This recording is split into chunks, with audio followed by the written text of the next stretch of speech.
Assalamualaikum warahmatullahi wabarakatuh. Waalaikumsalam warahmatullahi wabarakatuh. Selamat pagi anak-anak. Pagi Bu Guru. Oh iya, apa kabar semuanya? Alhamdulillah sehat. Kalau ibu bilang tanya kabarnya, kalian harus jawab kayak gini ya. Alhamdulillah, luar biasa, tetap semangat, Allahu Akbar. Ulang. Apa kabar semuanya anak-anak? Alhamdulillah luar biasa, tetap semangat, Allahu Akbar. Kok lemes banget ya, udah pada makan belum? Belum Bu. Ya Allah, kasihan banget emaknya nggak masak ya di rumah. Enggak Bu. Ya, pada pagi kali ini atau pada pagi hari ini, Ibu akan menjelaskan tentang Sunan Bonang ya. Ada yang tahu nggak Sunan Bonang apa? Sunan Bonang itu siapa maksudnya? Kagak ada yang tahu? Dasar bocah gadget. Nah, Sunan Bonang itu Sunan yang itu dari Wali Songo gitu ya anak-anak. Ya Bu. Nah, yang pertama Ibu akan menjelaskan tentang tata cara dakwah Sunan Bonang. Nih, yang pertama ada tata dakwahnya itu selain mengubah tembang dan penemu Bonang, Sunan Bonang juga dikenal sebagai seorang dalang. Nah, memanfaatkan pertunjukan wayangnya, penyebaran ajaran agama Islam yang dilakukan Sunan Bonang ini menjadi lebih mudah dan diterima masyarakat kala itu. Nah, Sunan Bonang ini berbeda ketika ia menerapkan cara-cara yang cenderung apresiatif dan ketika ia berdakwah di Kediri. Nah, dalam penyebaran Islam di Indonesia, Sunan Bonang ini menggunakan beberapa metode dakwah seperti melalui kesenian gamelan, sastra, dan lain sebagainya. Nah, dalam mengajarkan ajaran agama Islam, Sunan Bonang ini mengajari kepada santri-santrinya. Nah, Sunan Bonang ini menggunakan metode yang sangat unik, yaitu menggunakan alat musik. Dan Bonang juga suluk atau primbon. Nah, ini ya, contoh alat musik gamelan ya di sini. Nah, yang kedua itu ada jasa Sunan Bonang dalam menyebarkan agama Islam. Nah, jasa Sunan Bonang ini menyebarkan dalam agama Islam itu Sunan Bonang dan para walinya selalu menyesuaikan diri dengan corak kebudayaan ajaran agama Islam. Nah, corak kebudayaan masyarakat Jawa yang sangat menciptakan lagu yang dikenal dengan tembang durma, sejenis macapat, dan melukiskan suasana tegang, bengis, dan penuh amanah. Nah, ini termasuk foto Sunan Bonang ya anak-anak. Nah, ini yang tadi Ibu jelasin, yaitu alat musik gamelan ya. Nah, yang kedua itu Ibu akan jelaskin tentang bagaimana sih Sunan Bonang mencari ilmu ke negeri Pasai. Nah, Sunan Bonang ini mencari ilmu ke negeri Pasai itu semangatnya tetap tinggi loh. Nah, dia tidak berhenti berdakwah karena sudah merupakan bagian dari hidupnya, dan itulah yang menjadi tujuan utama. Nah, Sunan Bonang ini jauh-jauh dia datang dari tanah Jawa, dari negeri seberang, dan meninggalkan keluarga serta kampung halamannya. Sunan Bonang ini giat sekali mengajarkan dakwah agama Islam itu. Nah, apalagi ini Raden Paku dan putranya atau Raden Ibrahim sudah tiba, diandalkan menggantikan mengajarkan santri-santrinya. Ini contohnya nih, Sunan Bonang mengajarkan para santri-santrinya seperti mengajarkan ngaji, mengajarkan bagaimana cara memainkan alat musik gamelan, dan lain sebagainya. Nah, Sunan Bonang ini pergi agak lama kalau nggak percaya untuk memimpin pesantren atau tugas-tugas yang dia akan mengajarkan ke santri-santrinya. Nah, Sunan Bonang ini juga menunaikan tugas dengan baik seperti yang diamanatkan oleh gurunya. Pada suatu hari itu, Raden Paku dan Raden Ibrahim melihat dua santri bengal sedang bertengkar memperebutkan sesuatu. Santri bengal itu memang terkenal suka membuat keributan walaupun sudah berkali-kali diperingatkan.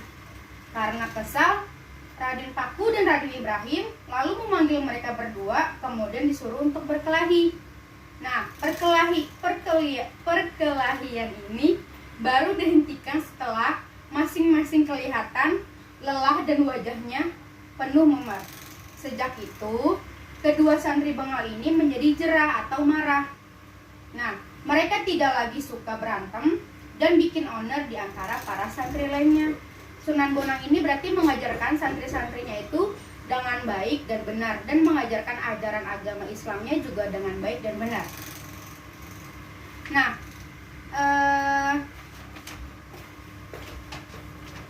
Raden Ibrahim ini segera mengemasi barang-barang, dan dia juga membawa bekal secukupnya.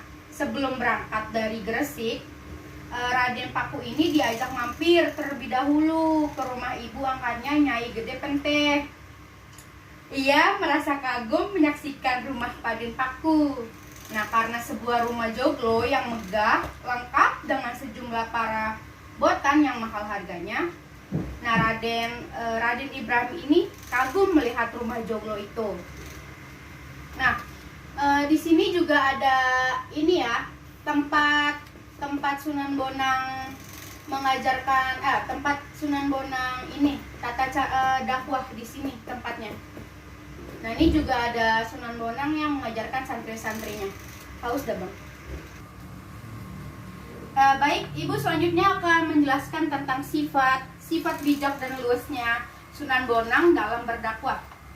Nah, Sunan Bonang ini mempunyai sifat yang bijak dan luas dalam berdakwah, menyiarkan agama Islam di tengah-tengah masyarakat. Sunan Bonang ini tidak berlaku kaku atau terlalu fanatik. Ia mendekati setiap kelompok masyarakat.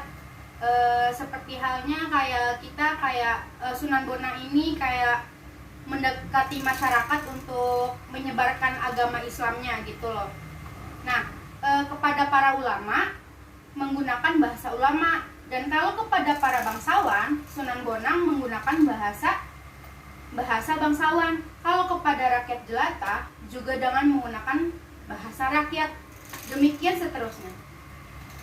Nah, Sunan Bonang ini menunjang keberhasilannya dalam berdakwah. Perhatiannya terhadap masalah kebudayaan dan kesenian juga disebabkan karena masih kuatnya pengaruh kebudayaan serta kesenian Hindu Buddha dalam masyarakat Jawa. Walaupun nenek moyangnya tidak ada memiliki bakat seni yang menonjol, dan Sunan Bonang pun juga tidak pernah belajar masalah kesenian dari siapa-siapa. Tetapi nih Sunan Bonang ini sangat mahir loh memainkan alat musik gamelan nih.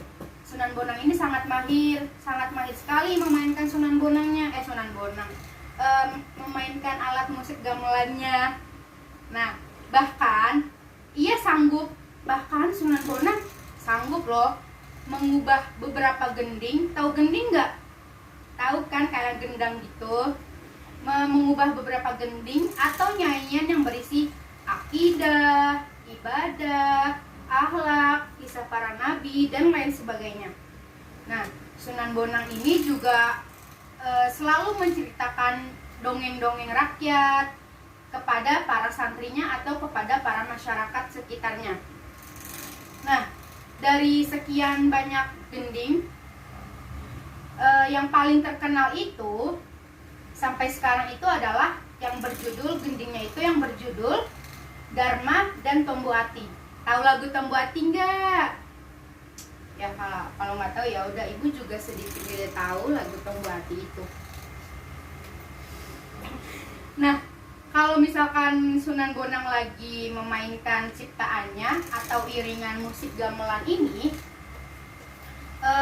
orang sekitar akan mendekati Sunan Bonang untuk melihatnya atau mendengarkan yang dimainkan oleh Sunan Bonang, yaitu gamelan. Nah, kesempatan Sunan Bonang inilah yang dimanfaatkan untuk berdakwah kepada para masyarakat.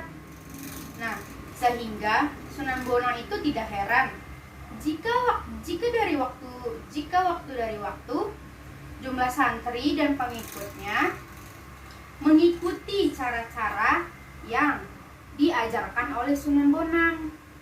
Nah, Sunan Bonang ini juga mengajarkan agama Islam.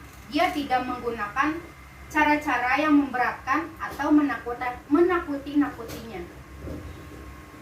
Nah, karena hal ini yang bertentangan dengan yang diajarkan oleh Rasulullah, Sunan Bonang ketika sedang menghadapi masyarakat sekitarnya, beliau berlaku lemah lembut kepada masyarakat sekitarnya atau berlaku sopan dan bijaksana kepada masyarakatnya.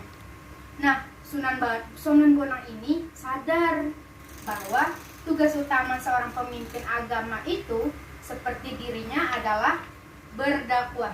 Jadi Sunan Bonang ini berdakwah untuk untuk mengajarkan ajaran Islam itu. Stop dong. 3. Baik, sedikit aja penjelasan dari Ibu tentang Sunan Bonang atau tata cara dakwah Sunan Bonang dan jasa-jasa Sunan Bonang. Yang ingin bertanya coba siapa? Bertanya? Oh, siapa? Oh, Fitri ya. Iya, mau nanya apa? Silakan. Gimana tempat dakwah Sunan Bonang? Apa? Aku nggak dengar, coba ulangi. Gimana tempat dakwah Sunan Bonang, Bu? Oh, tempat dakwah Sunan Bonang itu mulai berdakwah di pantai utara Jawa. Sekembalinya beliau dari dakwah, dia dari Samudra Pasai. Udah paham semuanya belum? Paham ya yang Ibu jelaskan? Oke, baik. Kita cukupkan materi pada hari ini. Sekian dan terima kasih. Mohon maaf apabila Ibu ngomongnya masih kelibet-kelibet, mohon dimaklumi anak-anak. Sekian. Wassalamualaikum warahmatullahi wabarakatuh.